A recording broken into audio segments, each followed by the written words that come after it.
So, ngayon naman guys ay pauwi na po kami at wala po tayong magagawa. Ganun pa rin ho ang sitwasyon sa ipinapagawa po namin bahay. Hindi pa rin ho natatapos hanggang ngayon. So, ito naman po ang makikita po natin dito. Nadaanan pa rin po natin itong bundok, arayat at ganito po kaganda ang tanawin dito.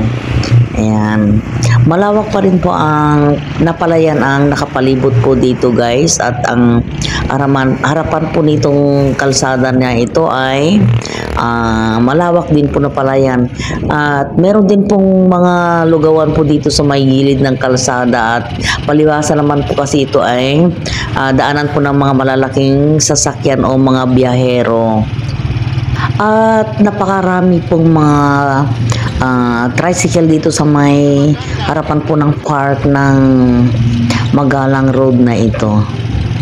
Ganito rin po kaganda ang kanilang park kaya po siguro dinarayo po itong lugar na ito. Marami rin po silang mga tindang mga damit po dito.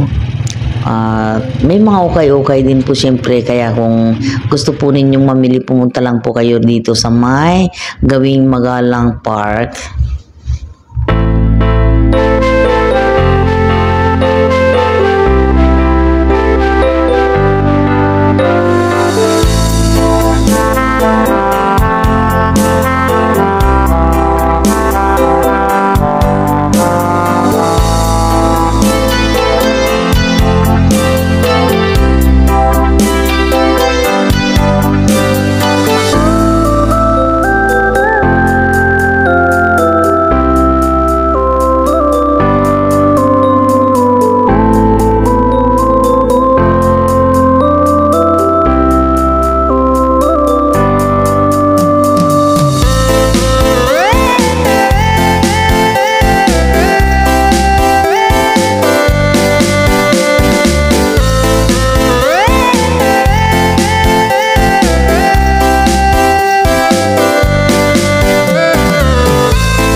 Sa nakikita ko po mga ilan-ilan lang po talaga ang mga gumagawa po rito. So, huwag po tayong umasa na sa 2027 ay talagang gagana po ang train. Kasi doon nga po sa amin sa may Balete hanggang ngayon po ay wala pa pong bakas ng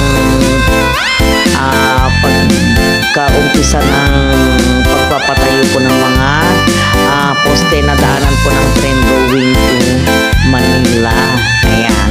So, ngayon naman guys ay dadaan po tayo dito sa may paradahan kung saan nakapwesto po si Mang Toto. Sa may harapan po ito ng La Pieta.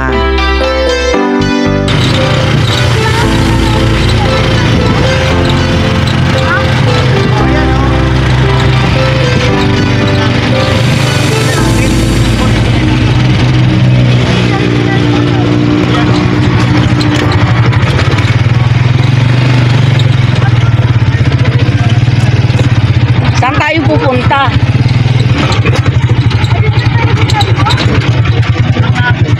Bayan pa tayo.